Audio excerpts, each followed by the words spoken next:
లేకుండా ఈసారి ప్రపంచం దృష్టికి పోతున్నాం అంటున్నాం సార్. ఈ 15 రోజులు కేరళ కొంచెం మనశ్శాంతిగా ఉండాలంటే ఆయన అంతకంటే చెప్పగలిగింది ఇంకే ఉండదు. సో కాబట్టి అది ఒక ఓదార్పు. సార్ ఈ వైసీపీ వాళ్ళు వాళ్ళ రూపాయల మీద అది అన్యాయం. ఇక్కడ నాని గారి మీద కానీ మరి ఎంతోమంది మీద అక్కడ మార్చాలలో అంటే భయం, అంటే ఓటమి భయం కాలంలో కనపడుతుంది.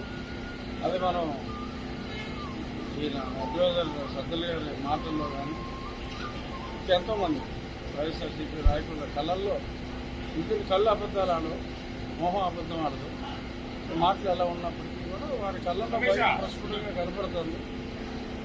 వారి ఓటర్ ఖాయం, తెలుగుదేశం కూటమి అత్యద్భుత విజయం ఖాయం కాబట్టి ఫ్రస్ట్రేషన్లో చేసి వాళ్ళు 130-35 మధ్యలో ఖచ్చితంగా వస్తాయి.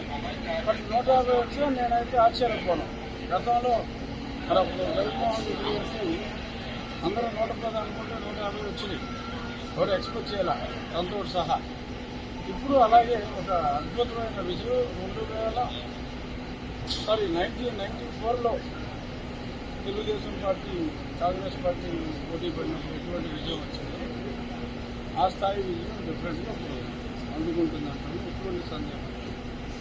మీరు ఒక ఎంప్లాయీస్ ఓటింగ్ చూడండి, వాళ్ళు కూడా ఒక దెబ్బతిన్న వర్గం. అలాగే అన్ని వర్గాలు దెబ్బతిని ఉన్నాయి.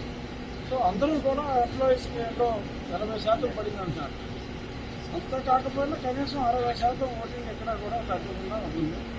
పుడు వదిలే టైట్ అయిందంటే ఇంకా మనం దాని గురించి మాట్లాడుకుంటూ ఉన్నాం.